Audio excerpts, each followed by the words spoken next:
السلام علیکم ورحمۃ اللہ تعالی وبرکاتہ۔ الحمد للہ الذی ابدع الافلاک والارضین والصلاة والسلام على من كان نبیا وآدم بین الماء والطین وعلى آلہ واصحابہ اجمعین، اما بعد فقد قال اللہ تبارک وتعالی فی کلامہ المجید والفرقان الحمید: اعوذ باللہ من الشیطان الرجیم، بسم اللہ الرحمن الرحیم۔ وَكُلًّا وَعَدَ اللَّهُ الْحُسْنَى صدق اللہ مولانا العظیم، وبلغنا رسولہ النبی الامین المتین المبین الکریم، ونحن على ذلك لمن الشاہدین والشاکرین، والحمد للہ رب العالمین۔ سبحانک لا علم لنا الا ما علمتنا انک انت العلیم الحکیم۔ یا صاحب الجمال و یا سید البشر، من وجهك المنیر لقد نور القمر، لا يمكن الثناء كما كان حقه بعد از خدا بزرگ توئی قصہ مختصر۔ عزیزان محترم، بزرگوں، دوستوں، نوجوان ساتھیوں اور پیارے بچوں،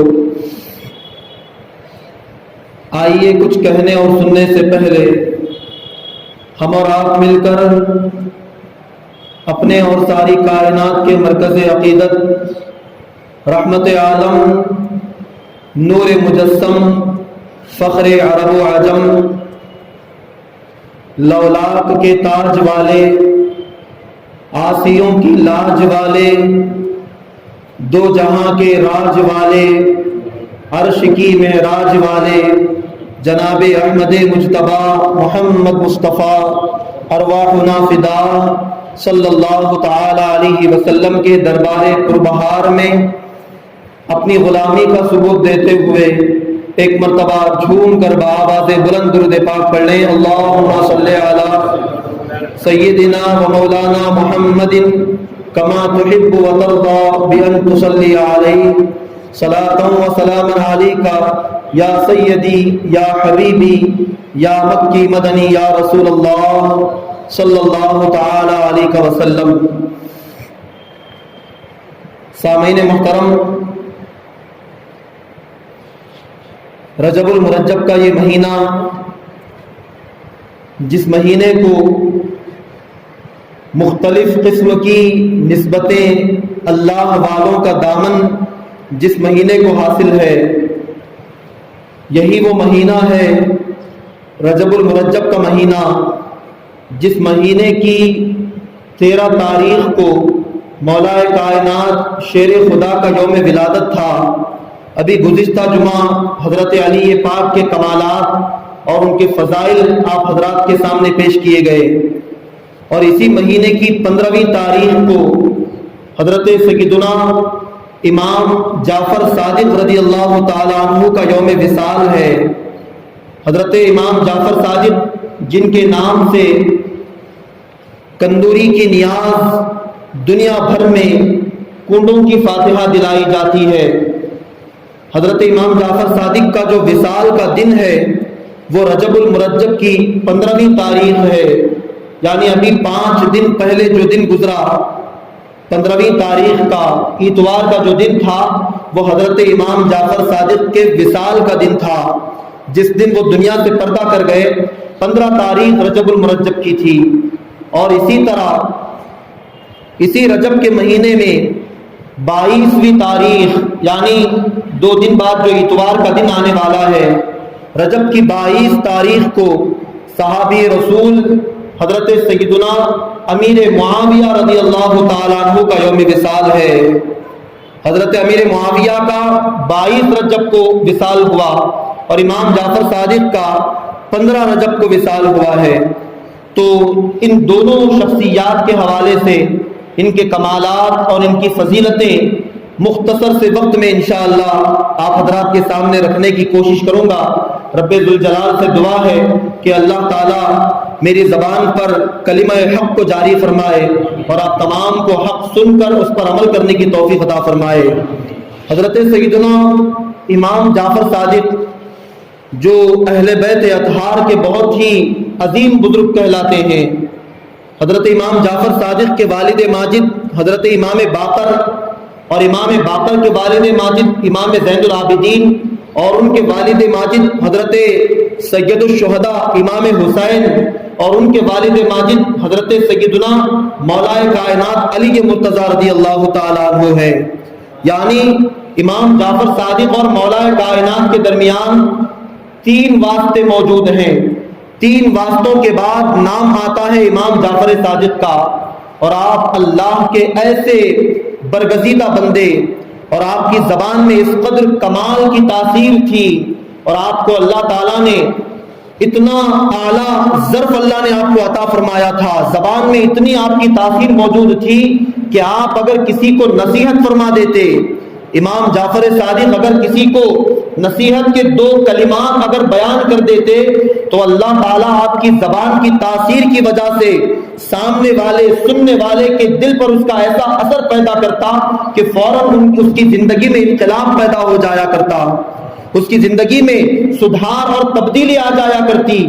زبان کی آپ کے اندر بڑی تاثیر موجود تھی، اور اسی طرح اللہ تعالیٰ نے آپ کو بڑی کرامتوں اور عنایتوں کا مالک بنایا تھا۔ ایک شخص آپ کے پاس آیا اور آنے کے بعد 40,000 درہم حضرت امام جعفر صادق کے پاس اس نے بطور امانت رکھا اور کہا کہ حضور میں حج کے لیے جانا چاہتا ہوں، اور میں جانے سے پہلے یہ 40,000 درہم آپ کے پاس امانت کے طور پہ رکھتا ہوں، آپ میرے ان پیسوں کی حفاظت کریں، یا اگر آپ چاہیں تو مدینے میں آپ رہا کرتے تھے، مدینے میں کوئی اچھا سا مکان میرے لیے خرید لیجئے، 40,000 درہم آپ کے حوالے ہیں، میں حج کی طرف جا رہا ہوں۔ وہ بیچارہ وہ بندہ حج کے لیے نکل گیا، اور جانے کے بعد حضرت امام جعفر صادق جن کے پاس وہ 40,000 درہم موجود تھے، انہوں نے وہ 40,000 درہم اٹھائے اور غریبوں فقیروں میں سارے پیسے تقسیم کر دیے۔ پورا مال غریبوں میں، محتاجوں میں، مدینے کے فقیروں میں تقسیم ہو گیا۔ حالانکہ اس نے تو کہا تھا کہ امانت کے طور پہ رکھ لینا یا مدینے میں کوئی اچھا مکان خرید لینا۔ وہ حج کی طرف گیا، اس کا سارا پیسہ غریبوں میں تقسیم ہو گیا۔ ایک زمانہ تقریباً 2-3 مہینے گزر گئے، وہ حج کر کے جب واپس پلٹا، مدینہ طیبہ آیا تو امام جعفر صادق کی بارگاہ میں پہنچا اور پوچھنے لگا کہ حضور میرے 40,000 درہم کا کیا بنا؟ کیا آپ نے مدینہ میں کوئی اچھا مکان، کوئی اچھا گھر میرے پیسوں سے خرید لیا ہے؟ تو حضرت امام جعفر صادق نے کہا کہ ہاں، میں نے تیرے لیے بہت ہی عالی شان گھر خریدا ہے، بہت ہی بہترین مکان میں نے تیرے لیے خریدا ہے۔ اس نے پوچھا کہ بتائیں وہ مکان کہاں ہے؟ جو مکان، جو گھر آپ نے میرے پیسوں سے خریدا، میں دیکھنا چاہوں گا، بتائیے وہ گھر کہاں ہے؟ تو حضرت امام جعفر صادق نے کہا کہ تیرا گھر جو میں نے تیرے پیسوں سے خریدا وہ مدینہ کی سرزمین پر نہیں، بلکہ میں نے جنت میں تیرے لیے گھر خریدا ہے، جنت کی زمین پر میں نے تیری خاطر گھر خرید کے رکھا ہے۔ تو اس شخص نے کہا کہ حضور سودا جب بھی ہوتا ہے تو زبانی طور پہ نہیں ہوتا، دنیا کے اندر جب کوئی کاروبار، کوئی ڈیل ہوتی ہے تو تحریر میں لکھا جاتا ہے، ریٹن میں لیا جاتا ہے۔ آپ مجھے تحریر میں لکھ کر دیں کہ آپ نے میرے 40,000 درہم کے بدلے جنت میں گھر خرید کے مجھے دیا ہے، آپ مجھے لکھ کر دے دیں، میں تسلیم کر لوں گا، میرے لیے بڑی خوش نصیبی ہوگی۔ تو امام جعفر صادق نے ایک کاغذ کے اس وقت جو چمڑے کا ٹکڑا ہوتا تھا اس پر سیاہی سے یہ لکھ دیا کہ میں جعفر صادق نے 40,000 درہم کے بدلے فلاں ابن فلاں کو جنت میں ایک گھر خرید کے دیا ہے۔ وہ ٹکڑا چمڑے کا وہ لے کر چلا گیا اب اس کے کچھ دنوں بعد ایک زمانہ گزرا، اس کے بچوں کو بڑی تکلیف ہوتی تھی کہ ہمارے ابا نے 40,000 درہم ضائع کر دیے، انہوں نے 40,000 درہم جعفر صادق کے حوالے کر دیے اور وہ پیسے غریبوں میں تقسیم ہو گئے۔ اس آدمی کے بچوں کو بڑی کلفت ہوتی تھی۔ ایک زمانے کے بعد جب یہ بیچارہ گزر گیا، اس بندے کا انتقال ہو گیا، تو اس کے بچے، اس آدمی کی جو اولاد تھی، وہ امام جعفر صادق کی بارگاہ میں آئے اور آ کر کہنے لگے کہ حضور، ہمارے ابا نے جو پیسے آپ کے پاس رکھے تھے وہ آپ ہمیں واپس کر دیجئے، جو ابا نے پیسے آپ کو دیے تھے 40,000 درہم، وہ آپ واپس کر دیں۔ تو امام جعفر صادق نے کہا کہ میں نے تو اس کے بدلے ان کو جنت میں گھر خرید کے دیا ہے، میں نے جنت کا ایک محل ان 40,000 درہم کے بدلے تمہارے والد کو دیا ہے۔ تو بچوں نے کہا کہ ہم کیسے مان لیں، آپ نے تو کہہ دیا، ہم کیسے تسلیم کریں؟ وہ انسان جس کو آپ نے چمڑے کے ٹکڑے پر لکھ کر دیا تھا، وہ مرنے سے پہلے اس نے یہ وصیت کی تھی کہ جب میں مر جاؤں تو میرے کفن کے اندر یہ ٹکڑا جس پر امام جعفر صادق نے لکھ کر دیا ہے کہ جنت کا محل انہوں نے مجھے خرید کے دیا، یہ ٹکڑا بھی میرے کفن کے اندر رکھ دینا۔ وصیت کے مطابق وہ کفن کے اندر وہ چمڑے کا ٹکڑا بھی رکھ کے اسے دفن کر دیا گیا تھا۔ جب اس کے بچوں نے حضرت امام جعفر صادق سے پوچھا کہ ہمارے پیسے واپس کر دو، تو آپ نے فرمایا کہ اس کے بدلے میں نے جنت کا گھر اسے دے دیا۔ تو بچوں نے کہا کہ ہم نہیں مانتے، ہمارے پاس کوئی ایسا ثبوت بھی نہیں ہے، کیا ضروری ہے کہ ان پیسوں کے بدلے ہمارے باپ کو گھر ملا یا نہیں ملا، اس کی کیا گارنٹی ہے؟ تو حضرت امام جعفر صادق نے فرمایا کہ جاؤ اپنے باپ سے پوچھ لو، یہ بات مجھ سے نہ پوچھو، اپنے باپ سے پوچھو۔ تو بچوں نے کہا کہ ہم اپنے باپ سے کیسے پوچھیں، وہ تو مر چکا ہے، وہ تو مر کے قبر میں ہے، مٹی کے اندر ہے، ہم اس سے کیسے بات کریں؟ تو امام جعفر صادق نے کہا اس کی قبر کے پاس چلے جاؤ، تمہیں پتہ چل جائے گا۔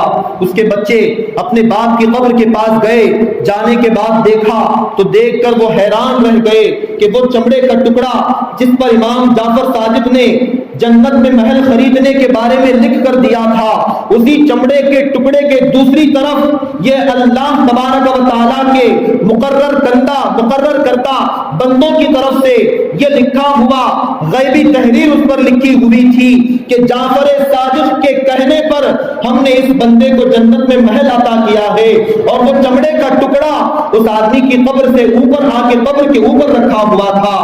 جب اس کے بچوں نے دیکھا تو انہیں یقین ہو گیا کہ یقیناً یہ امام جعفر صادق جو اہل بیت کے ایسے عالی شان گھرانے کے مالک ہیں، ایسے عالی شان یہ بزرگ ہیں کہ ان کے کہنے پر اللہ تعالیٰ ان کے غلاموں کو جنت میں محل عطا فرمایا کرتا ہے۔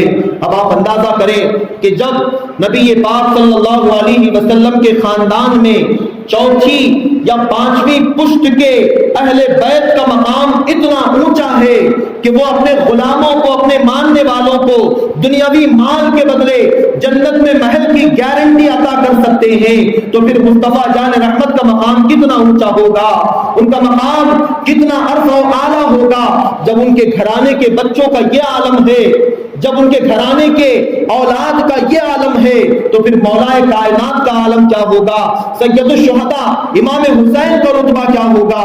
اللہ اکبر! یہ امام جعفر صادق کو اللہ نے رتبہ اور مقام عطا فرمایا۔ آپ جو فرما دیتے وہ سچ ہو جایا کرتا، جس کی خاطر آپ دعا کر دیتے۔ ایک مرتبہ آپ حج کے لیے گئے ہوئے تھے، ایک شخص نے آپ کی بارگاہ میں آ کر التجا کی کہ حضور دعا فرمائیں، میرا ایک دوست کسی ناکردہ جرم کی وجہ سے قید خانے میں ہے، یعنی بے گناہ ہونے کے باوجود بھی بادشاہ نے اسے جیل میں رکھا ہے، آپ دعا فرمائیں۔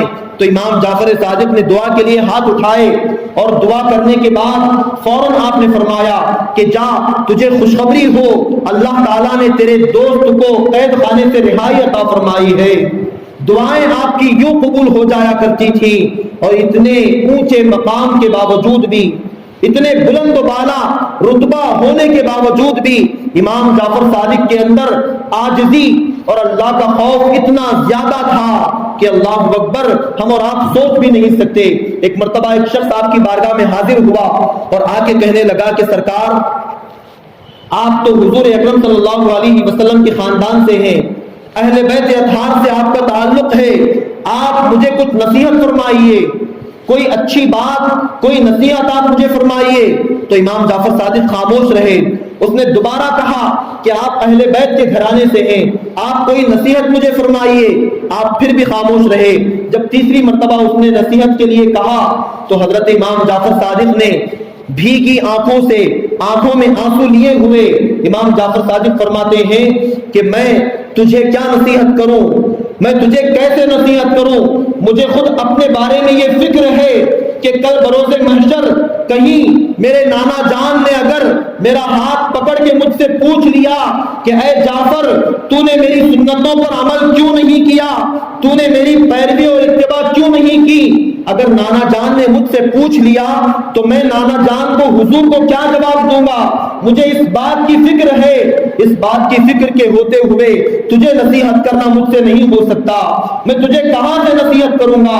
اللہ اکبر۔ حالانکہ حقیقت تو یہ ہے کہ حضور کی ایک ایک سنت پر حضرت امام جعفر صادق کا عمل تھا، حضور کی پیروی کا پورا پورا خیال فرمایا کرتے تھے، اس کے باوجود بھی اللہ تبارک و تعالیٰ کا اتنا خوف، اتنی عاجزی، اپنے آپ کو کم سمجھنا، یہ امام جعفر صادق رضی اللہ تعالیٰ عنہ کا خاص طریقہ تھا۔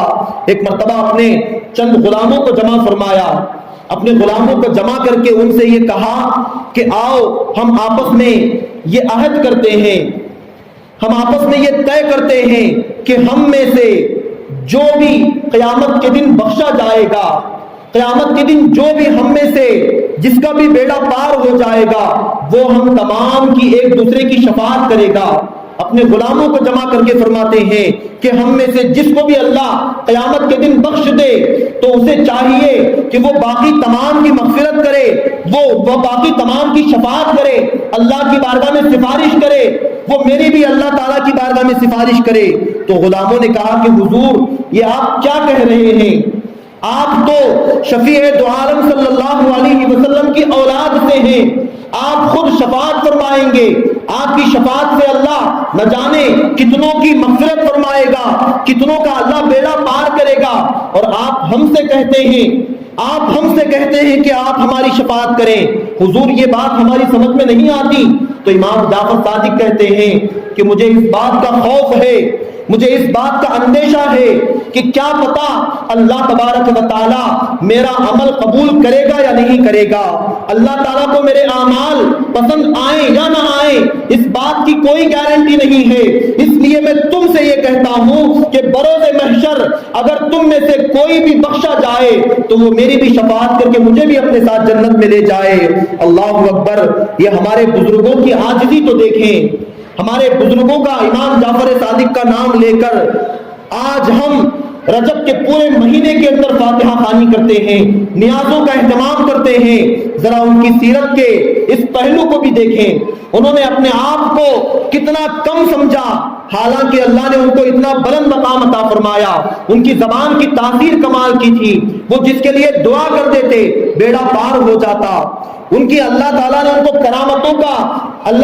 کرامتوں کی طاقت عطا فرمائی، اللہ نے ان کو اتنا عظیم رتبہ عطا کیا، اس کے باوجود بھی اپنے آپ کو کم سمجھنا، اپنے آپ کو بالکل اللہ کے بارگاہ میں عاجزی کے طور پہ پیش کرنا، انہوں نے ہمیشہ اس عمل کو اختیار فرمایا ہے۔ ان کے ماننے والے غلاموں کو بھی چاہیے کہ اپنے آپ کو کم سمجھیں، عاجزی کے ساتھ پیش آئیں، اللہ کی مخلوق کی خدمت کریں اور اللہ کے سامنے ہمیشہ اپنے آپ کو بالکل کم تر کر کے ظاہر کریں۔ اے اللہ عمل تو ہم نے کر لیا ہے، قبول کرنا یا نہ کرنا تیرا کام ہے، اے اللہ عمل کرنا، کوشش کرنا ہمارا کام ہے، ان کوششوں کو کامیاب کرنا مولا تیرا کام ہے۔ یہ عقیدہ اور یہ مزاج امام جعفر صادق کے ہر ماننے والے کو بنانے کی ضرورت ہے۔ تو اے میرے عزیزو، 15 رجب المرجب امام جعفر صادق کا یوم وصال، اس مناسبت سے آپ حضرات کے سامنے امام جعفر صادق رضی اللہ تعالیٰ عنہ کے حوالے سے کچھ باتیں، آپ کا کچھ تقویٰ، کچھ کرامتیں پیش کرنے کا ارادہ تھا، اس میں سے کچھ باتیں آپ حضرات کے سامنے میں نے بیان کی ہیں۔ اللہ تعالیٰ ان باتوں کو قبول فرمائے۔ ایک مرتبہ جھوم کر درود پاک پڑھ لیں، اللہم صلی علی سیدنا شفیعنا حبیبنا نبینا مولانا محمد وبارک وسلم، صلاۃ و سلام علیکا یا سیدی یا حبیبی یا رسول اللہ صلی اللہ تعالی علیہ وسلم۔ جیسا کہ میں نے عرض کیا کہ اسی مہینے کی 22 تاریخ کو، رجب المرجب کی بسبر 2 تاریخ حضرت سیدنا امیر معاویہ صحابی رسول کا بھی یوم وصال ہے۔ تو اب آئیے حضرت امیر معاویہ کے حوالے سے بھی کچھ ضروری باتیں، کچھ ایسی ضروری باتیں جن کا جاننا ہمارے اور آپ کے لیے بہت ضروری ہے، جن باتوں کو لے کر آج معاشرے کے اندر، اہل سنت کے اندر انتشار اور بگاڑ پیدا کرنے کی کوششیں کی جاتی ہیں۔ ان باتوں کو صاف کرنا، ان باتوں کے بارے میں جاننا آپ کے لیے اور ہمارے لیے بہت ضروری ہے۔ حضرت امیر معاویہ رضی اللہ تعالیٰ عنہ، ان کی ولادت مکہ المکرمہ میں تقریباً ہجرت سے 7 سال پہلے ہوئی، اور حضرت امیر معاویہ رضی اللہ تعالیٰ عنہ نے صلح حدیبیہ یعنی سن 7 ہجری کو آپ نے اسلام قبول فرمایا۔ 7 ہجری کو یعنی ابھی حضور اکرم صلی اللہ علیہ وسلم کے وصال سے 4 سال پہلے امیر معاویہ نے اسلام قبول فرمایا۔ اور اس کے بعد حضرت امیر معاویہ رضی اللہ تعالیٰ عنہ کی ایک شان، جو اہم بات میں آپ کو بتانا چاہتا ہوں، جو صحابہ کرام ہیں ان صحابہ میں سے کچھ صحابہ ایسے ہیں جن کے والد صحابی ہیں، کچھ صحابہ ایسے ہیں جن کی والدہ صحابی ہے، یعنی یا تو والد صحابی ہیں والدہ نہیں، یا تو والدہ صحابیہ ہیں والد صحابی نہیں۔ لیکن حضرت امیر معاویہ ان خوش نصیب صحابہ میں سے ہے جن کے والد بھی صحابی ہیں، والدہ بھی صحابیہ ہیں، دو طرف بھی۔ جیسے حضرت سیدنا ابو بکر صدیق رضی اللہ تعالیٰ عنہ، حضرت صدیق اکبر کے والد حضرت ابو قحافہ یہ بھی صحابی ہیں، اور حضرت صدیق اکبر کی والدہ حضرت ام رومان وہ بھی صحابیہ ہیں۔ اور اسی طرح حضرت سیدنا عمار رضی اللہ تعالیٰ عنہ، ان کے والد حضرت یاسر رضی اللہ تعالیٰ عنہ وہ بھی صحابی ہیں، ان کی والدہ حضرت سیدہ زنیرہ رضی اللہ تعالیٰ عنہ وہ بھی صحابیہ ہیں۔ اسی طرح حضرت نعمان بن بشیر کے والد اور والدہ دونوں صحابی ہیں۔ اسی طرح ان خوش نصیب صحابہ میں حضرت امیر معاویہ کا نام بھی آتا ہے کہ ان کے والد حضرت سیدنا ابو سفیان بھی صحابی ہیں، اور ان کی والدہ حضرت سیدہ ہندہ رضی اللہ تعالیٰ عنہ وہ بھی صحابیہ ہیں۔ سبحان اللہ، حضرت امیر معاویہ کی ایک شان ہے جو چند صحابہ کو حاصل ہوئی ہے، وہ ان کو بھی حاصل ہے کہ ان کے والد اور والدہ دونوں کو اللہ تعالیٰ نے صحابی ہونے کا مقام عطا فرمایا ہے۔ اور حضرت امیر معاویہ رضی اللہ تعالیٰ عنہ کے والد ماجد ابو سفیان وہ قبیلہ قریش کے ایک زمانے تک سردار تھے، اور امیر معاویہ چونکہ ابو سفیان کے بیٹے ہیں تو وہ سردار کے بیٹے ہونے کی وجہ سے وہ بھی ایک سردار کا مزاج رکھتے تھے، یعنی حکومت کرنا اور سرداری کرنا یہ ان کے خون کے اندر شامل تھا۔ حکومت کا بڑا اچھا طریقہ ان کو آتا تھا، کس طرح سے حکومت کے اختیارات اور حکومت کے معاملات کو سلجھایا جاتا ہے، ان چیزوں میں امیر معاویہ کو اللہ نے بڑی مہارت عطا فرمائی تھی۔ اور حضرت امیر معاویہ کی شان کو آپ ملاحظہ کریں، حضرت امیر معاویہ وہ خوش نصیب صحابی ہیں جن کی ایک بہن کو اللہ تبارک و تعالیٰ نے ام المؤمنین ہونے کا اعزاز بھی عطا فرمایا ہے۔ ہمارے آقا نے حضرت امیر معاویہ کی ایک بہن سے نکاح فرمایا ہے، اور ان کی بہن تمام مسلمانوں کی ماں ام المؤمنین ہونے کا شرف رکھتی ہے۔ تو اس طرح سے حضرت امیر معاویہ تمام مسلمانوں کے ماموں کہلاتے ہیں۔ مولانا روم نے امیر معاویہ کو خال المسلمین کے نام سے یاد فرمایا ہے، یعنی چونکہ ان کی بہن حضرت امیر معاویہ کی بہن حضور کے نکاح میں تھی تو وہ تمام مومنوں کی ماں ہے، تو اس اعتبار سے امیر معاویہ تمام مومنوں کے ماموں کہلاتے ہیں۔ آقا کریم صلی اللہ علیہ وسلم نے حضرت امیر معاویہ کے حوالے سے ایک مرتبہ خانہ کعبہ کے سامنے کھڑے ہو کر حجر اسود اور مقام ابراہیم کے درمیان کھڑے ہو کر حضور نے ہاتھ بلند کر کے یہ دعا فرمائی کہ اے اللہ معاویہ کو جہنم پر اور جہنم کو معاویہ پر ہمیشہ کے لیے حرام فرما دے، ہمیشہ کے لیے حرام فرما دے۔ آقا نے حضور نے حضرت امیر معاویہ کے لیے دعا فرمائی ہے، اور ایک مرتبہ میرے آقا نے دعا فرمائی کہ اے اللہ امیر معاویہ کو قرآن کا علم عطا فرما اور حساب کتاب کا علم عطا فرما۔ تو اللہ تعالیٰ نے حضرت امیر معاویہ کو حساب کتاب میں بڑی مہارت عطا فرمائی تھی۔ یہ حضور کی دعاؤں کا نتیجہ ہے۔ حضرت امیر معاویہ کی شان یہ ہے کہ ایک مرتبہ حضور اکرم صلی اللہ علیہ وسلم کی بارگاہ میں ایک شخص آیا، ایک اعرابی آیا اور آ کر کہنے لگا کہ یا رسول اللہ میں آپ سے کشتی لڑنا چاہتا ہوں۔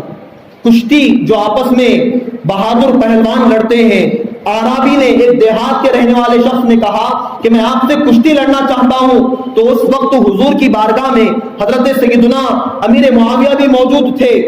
وہ کھڑے ہوئے اور انہوں نے کہا کہ حضور سے بعد میں لڑ لینا، پہلے اس غلام سے کشتی لڑ لے، اس کے بعد حضور کے پاس جانا۔ وہ کھڑے ہو گئے اور کہا کہ میں تجھ سے کشتی لڑوں گا۔ تو حضور اکرم صلی اللہ علیہ وسلم نے حضرت امیر معاویہ کا یہ جذبہ دیکھ کر فرمایا کہ معاویہ کبھی مغلوب نہیں ہو سکتا، یعنی معاویہ کو کبھی کوئی ہرا نہیں سکتا، اسے کبھی کوئی گرا نہیں سکتا، وہ کبھی مغلوب اور نیچے نہیں ہو سکتا۔ یہ بشارت اللہ تبارک و تعالیٰ کے حکم سے نبی کریم صلی اللہ علیہ وسلم نے حضرت امیر معاویہ کے بارے میں فرمائی تھی۔ اب ذرا اور آگے آئیں، حضرت امیر معاویہ اور حضرت مولا کائنات علی مرتضیٰ رضی اللہ تعالیٰ عنہ کے درمیان جو اختلاف ہوا، جو اجتہاد کی وجہ سے آپس میں انہوں نے اجتہاد کیا، وہ ان کا اجتہاد تھا۔ مولا کائنات نے جو اجتہاد کیا وہ ان کا اجتہاد تھا۔ اور اجتہاد جو ہوتا ہے یہ ایسا طریقہ ہے کہ جب کوئی مجتہد اجتہاد کرے، اپنے علم کی بنیاد پر کوئی فیصلہ کرتا ہے، اگر وہ فیصلہ حق پر ہوتا ہے تو اللہ تعالیٰ اجتہاد کرنے والے اس مجتہد کو 2 گنا اجر و ثواب عطا فرماتا ہے، اور اگر ان کا اجتہاد غلطی پر، خطا پر بھی ہو جائے تو اللہ تبارک و تعالیٰ ان کو 1 گنا ثواب عطا فرماتا ہے۔ مجتہد اگر خطا پر بھی ہو جائے، غلطی پر بھی آ جائے، تب بھی اللہ تعالیٰ ان کو اجر و ثواب عطا فرماتا ہے، ان کو گناہ نہیں دیا جاتا۔ تو جب حضرت سیدنا عثمان غنی رضی اللہ تعالیٰ عنہ کا وصال ہو گیا، ان کو شہید کر دیا گیا، تو لوگوں میں 2 گروپ بن گئے۔ ایک گروپ ایسا تھا جو مولا کائنات کے ساتھ تھا، ان کا کہنا یہ تھا کہ پہلے خلافت کو قائم کر دیا جائے، پہلے معاملہ ٹھنڈا ہو جائے، اس کے بعد حضرت عثمان کے قاتلین سے بدلہ لیا جائے گا۔ اور دوسرا گروپ جو حضرت امیر معاویہ کے ساتھ تھا، ان کا کہنا یہ تھا کہ معاملہ ٹھنڈا ہو یا نہ ہو، پہلے حضرت عثمان کے قتل کرنے والوں سے بدلہ لیا جائے۔ ان کا کہنا یہ تھا کہ پہلے بدلہ لو، اور علی مرتضیٰ کی حکمت یہ تھی کہ بدلہ بعد میں لیں گے، پہلے معاملہ ٹھنڈا ہو جائے۔ اسی معاملے کو لے کر 2 گروپس بن گئے۔ حضرت امیر معاویہ تنہا صحابی نہیں تھے جو آج لوگ حضرت امیر معاویہ کو لعن طعن کرتے ہیں، ان کے بارے میں بکواس کرتے ہیں۔ انہیں پتہ ہونا چاہیے کہ حضرت امیر معاویہ کے ساتھ اس دور کے بڑے بڑے صحابہ موجود تھے۔ حضرت طلحہ بن عبید اللہ جو عشرہ مبشرہ میں سے ہیں، وہ بھی حضرت امیر معاویہ کے ساتھ ہیں۔ حضرت زبیر بن عوام جو عشرہ مبشرہ میں سے ہیں، وہ بھی امیر معاویہ کے ساتھ ہیں۔ اسی طرح حضرت سیدنا عمرو بن عاص رضی اللہ تعالیٰ عنہ جو فاتح مصر کہلاتے ہیں، جنہوں نے اس دور میں مصر کو فتح کیا تھا، وہ بھی امیر معاویہ کے ساتھ ہیں۔ اتنا ہی نہیں بلکہ ام المؤمنین حضرت عائشہ صدیقہ رضی اللہ تعالیٰ عنہا بھی اس معاملے میں امیر معاویہ کے ساتھ تھیں۔ تو اب آپ بتائیں کس کس صحابی کو برا کہا جائے گا؟ کیا امیر معاویہ کے ساتھ رہنے والے ان تمام صحابہ کو برا اور غلط کہنے کا کوئی سوچ سکتا ہے؟ کون ہمت کر سکتا ہے ان صحابہ کو برا کہنے کی؟ اللہ اکبر۔ یہ معاملہ جب دونوں کے درمیان اختلاف بڑھ گیا، جب آپس میں جنگ کی صورت اختیار ہو گئی، جنگ کا معاملہ ہو گیا، تو ذرا دل کے کانوں سے سنیں کہ صحابہ جن کا آپس میں دین کے معاملے کو لے کر اختلاف تھا، یعنی ان کی آپس میں کوئی دشمنی نہیں تھی، آپس میں کوئی لڑنا جھگڑنا، کوئی خاندان کا آپس میں اختلاف نہیں تھا، بلکہ دونوں کا جو اختلاف ہوا ہے وہ صرف اور صرف حق کو اور انصاف کو قائم کرنے کے لیے ہوا ہے۔ ان کا کہنا تھا کہ پہلے بدلہ لو عثمان کے قاتلوں سے، ان کا کہنا تھا کہ بدلہ بعد میں لیں گے، پہلے معاملہ ٹھنڈا ہو جائے۔ اسی معاملے کو لے کر اختلاف ہوا تھا، ورنہ آپس میں دونوں کی جو محبت تھی وہ سوچ بھی نہیں سکتے کس قدر حضرت امیر معاویہ اور مولا کائنات کے درمیان عقیدت و محبت آپ کو نظر آئے گی۔ اللہ اکبر۔ اس واقعے سے آپ اندازہ لگائیں کہ جب جنگ شروع ہونے والی ہے، ایک طرف امیر معاویہ اور ان کا لشکر ہے، ایک طرف مولا کائنات علی مرتضیٰ اور ان کا لشکر ہے۔ حضرت امیر معاویہ کے پاس اسی وقت جنگ سے پہلے ایک شخص سوال لے کر آیا، ایک سوال لے کر آیا. وہ سوال کیا ہے بعد میں بیان کریں گے، وقت بہت کم ہے. جب سوال آیا تو حضرت امیر معاویہ نے کہا کہ سوال بہت پیچیدہ ہے، یہ سوال بہت مشکل لگتا ہے، میں اس کا جواب نہیں جانتا. تو امیر معاویہ نے ایک صحابی حضرت ابو موسیٰ اشعری کو بلایا اور کہا کہ اے ابو موسیٰ، جاؤ علی کے پاس اور جا کر یہ سوال پیش کرو اور کہنا کہ معاویہ اس کا جواب نہیں جانتا. آپ حضور کے داماد ہیں، آپ شیر خدا ہیں، آپ کو حضور نے بہت سارا علم عطا فرمایا ہے، آپ علم کے سمندر ہیں، آپ اس سوال کا جواب عطا فرما دیں. یہ معاویہ نہیں جانتا، علم کا بہت بڑا حصہ تو اللہ نے آپ کو عطا فرمایا ہے، اس سوال کا جواب آپ دیں گے تو بہت اچھا ہوگا. یہ ان دونوں کی آپس کی محبت کا عالم ہے. جنگ سے پہلے بھی اس طرح آپس میں محبت کے ساتھ پیش آتے ہیں. اتنا ہی نہیں بلکہ حضرت امیر معاویہ کے پاس اس وقت جو ملک روم کا بادشاہ تھا، اس نے قاصد بھیجا کہ اے معاویہ، علی تمہارے خلاف ہے، علی تمہارے سامنے لشکر لے کر آنا چاہتے ہیں، تم اشارہ کر دو، میں بہت بڑی فوج بھیجوں گا، میری فوج کو ساتھ ملا کر تم علی کا صفایا کر دینا، تم ان کے ساتھ جنگ کر لینا. جب ملک روم کا قاصد امیر معاویہ کے پاس آیا تو امیر معاویہ نے اس بدبخت بادشاہ کے قاصد کے لائے ہوئے پیغام کو پھاڑ کر پھینک دیا اور یہ پیغام لکھا کہ او ظالم بدبخت سن لے، یہ ہم دونوں بھائیوں کا معاملہ ہے، علی میرا بھائی، میں علی کا بھائی ہوں، یہ بھائیوں کا آپس کا معاملہ ہے، اس میں ٹانگ اڑانے کی تجھے ضرورت نہیں ہے. اور ہاں سن لے، اگر تو غلطی سے بھی علی پر حملہ کرتا ہے تو علی کو بچانے کی خاطر سب سے پہلے آگے بڑھنے والے کا نام امیر معاویہ ہوگا. سب سے پہلے امیر معاویہ علی کو بچانے کی خاطر آگے بڑھے گا. کیا سمجھتا ہے تو؟ کیا تو آپس میں بھائیوں کو لڑانا چاہتا ہے؟ یہ امیر معاویہ کا جواب ہے. آپ دیکھیں کیا حضرت امیر معاویہ کو حضرت علی سے ذاتی دشمنی نہیں تھی، کوئی ذاتی معاملہ نہیں تھا. جو کچھ اختلاف ہوا وہ دین کے معاملے میں ہوا تھا، وہ انصاف کو قائم کرنے کے معاملے میں ہوا تھا. اور اللہ اکبر، ذرا اس بات کو سنیں کہ مولا کائنات کو جب جنگ کا دن تھا اس دن پتا چلا، جو حدیث میں نے ابھی بیان کی کہ حضرت امیر معاویہ کے بارے میں حضور نے فرمایا تھا کہ معاویہ کبھی مغلوب نہیں ہو سکتا، معاویہ کبھی نیچا نہیں ہو سکتا، اسے کوئی گرا نہیں سکتا. یہ حدیث پاک مولا کائنات علی مرتضیٰ کو جنگ صفین کے دن معلوم ہوئی تو حضرت علی نے کہا کہ اگر یہ حدیث میرے سامنے پہلے آ جاتی، اگر مجھے پہلے پتا چل جاتا کہ حضور نے معاویہ کے بارے میں ایسا فرمایا ہے، تو حضرت علی کہتے ہیں کہ میں معاویہ کے ساتھ ہرگز جنگ نہیں کرتا، میں معاویہ کے ساتھ ہرگز جنگ نہیں کرتا. یہ حضرت علی کا قول ہے. اب آپ بتاؤ حضرت علی کو حضرت معاویہ کا کتنا خیال ہے، ان کی ذات کا کتنا ان کو خیال، کتنی محبت ہے. اور ذرا اس طرف کا معاملہ سنیں، جب حضرت امیر معاویہ اور حضرت عائشہ کو یہ پتا چلا کہ حضور اکرم صلی اللہ علیہ وسلم نے مولا کائنات شیر خدا کے بارے میں ایک زمانے میں یہ فرمایا تھا کہ علی جہاں ہوں گے حق ہمیشہ علی کے ساتھ ہوگا، حق ہمیشہ علی کے ساتھ ہوگا. جب ان کو یہ پتا چلا تو حضرت عائشہ، حضرت امیر معاویہ اور دیگر صحابہ نے کہا کہ اگر یہ حدیث پاک ہمیں پہلے پتا چلتی تو ہم علی کے ساتھ جنگ کرنے کا کبھی سوچ بھی نہیں سکتے تھے. اللہ اکبر. یاد رکھو مسلمانوں، حضرت علی اور حضرت امیر معاویہ کا کوئی ذاتی آپس کا جھگڑا نہیں ہے، کوئی دشمنی نہیں ہے. میرے آقا نے فرمایا الصحابۃ کلھم عدول، حضور نے بہت پہلے اعلان کر دیا کہ میرے تمام صحابہ سچے ہیں، وہ عدل و انصاف کرنے والے ہیں، وہ ذاتی دشمنی کرنے والے نہیں ہو سکتے. وہ جب بھی تلوار اٹھاتے ہیں تو حق کا بول بالا کرنے کی خاطر اٹھاتے ہیں، انصاف کو قائم کرنے کی خاطر اٹھاتے ہیں. لیکن افسوس ہے آج علی کی اولاد کہلانے والے، علی سے محبت کرنے والے امیر معاویہ کو برا بھلا کہتے ہیں. اللہ اکبر. یاد کرو کل بروز قیامت اگر مولا کائنات علی مرتضیٰ نے دامن پکڑ لیا یا ان کے فرزند حضرت امام حسن نے دامن پکڑ لیا اور کہا کہ ارے نادان، تجھے کیا حق پہنچتا تھا کہ ہمارا نام لے کر تو امیر معاویہ کو گالیاں دیتا تھا، ارے ہمارا ان کے ساتھ کوئی ذاتی معاملہ نہیں تھا، وہ ہمارے چاہنے والے، وہ ہم سے محبت کرنے والے تھے۔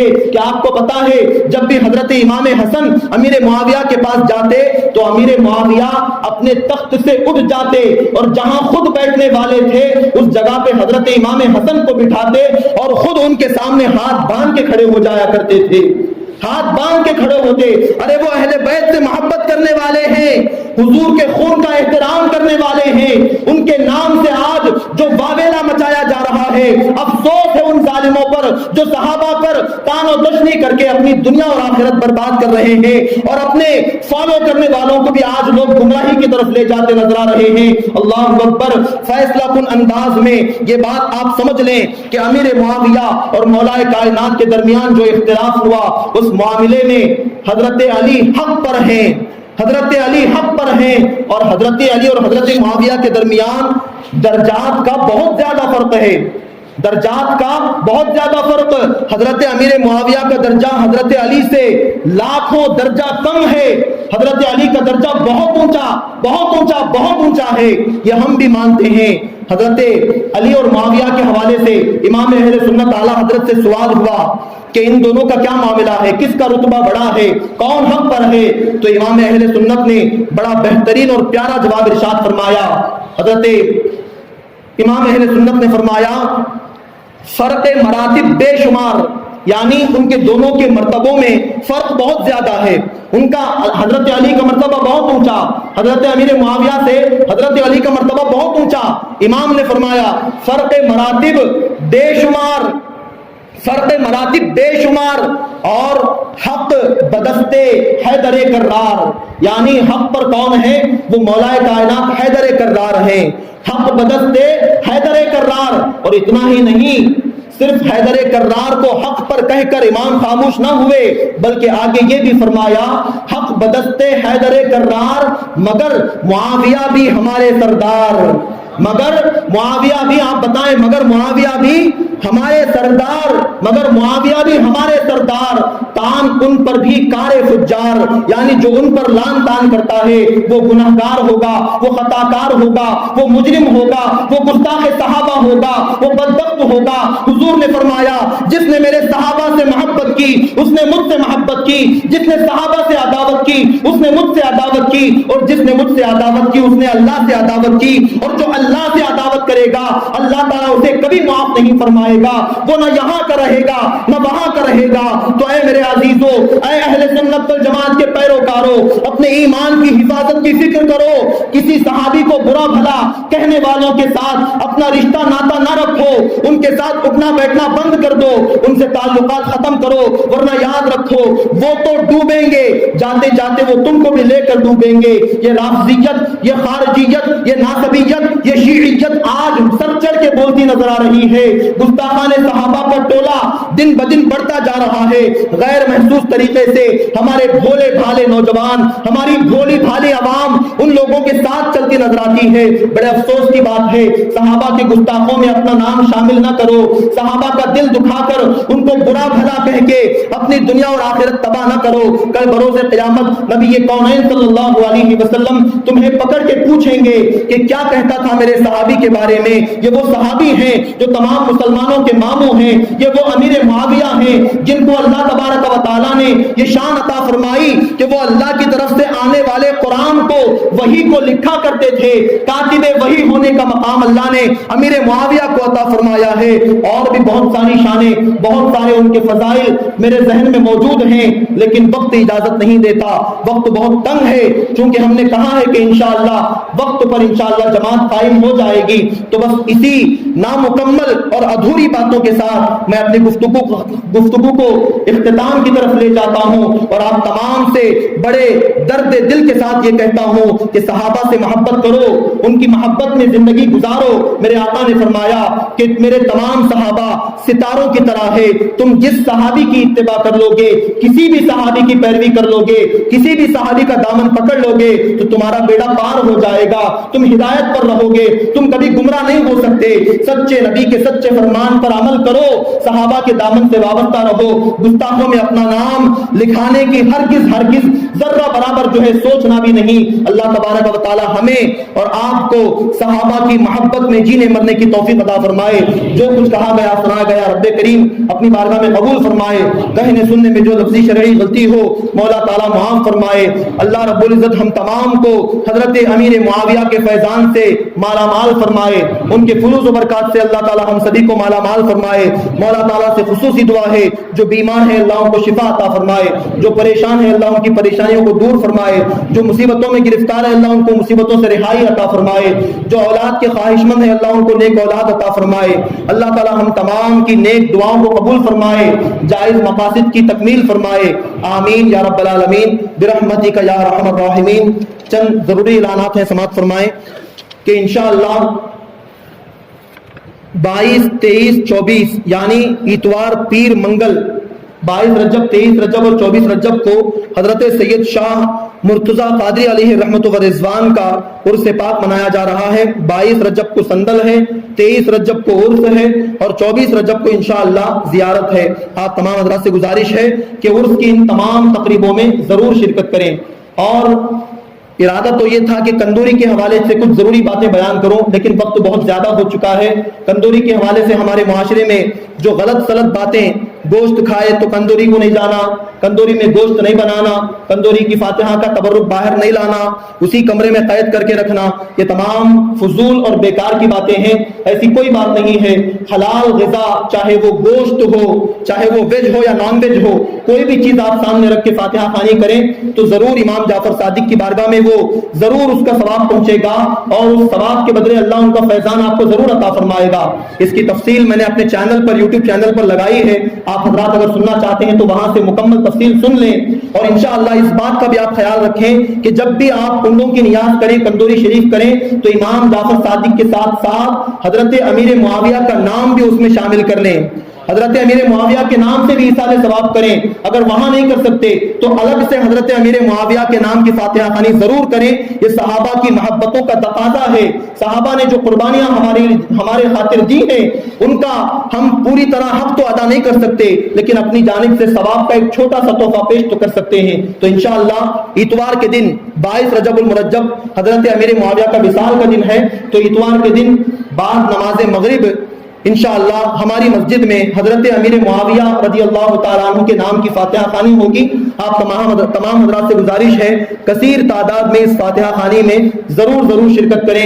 اپنے گھروں میں, دکانوں میں یا اپنے حلقوں میں حضرت امیر معاویہ کے نام کی فاتحہ خوانی کرنے کی ضرور کوشش کریں. اور آخری ضروری اعلان یہ ہے کہ انشاءاللہ آنے والی جو جمعرات ہے, جمعرات کے دن کے بعد جو رات آئے گی وہ رات شب معراج ہوگی, معراج کی وہ رات ہوگی. تو انشاءاللہ ہماری مسجد میں آنے والی جو شب معراج ہے اس وقت عشاء کی اذان 9:30 بجے ہوگی اور جماعت انشاءاللہ ٹھیک 10 بجے ہوگی. آپ تمام حضرات سے گزارش ہے کہ شب معراج میں عشاء کی نماز کے لیے وقت پر تشریف لائیں.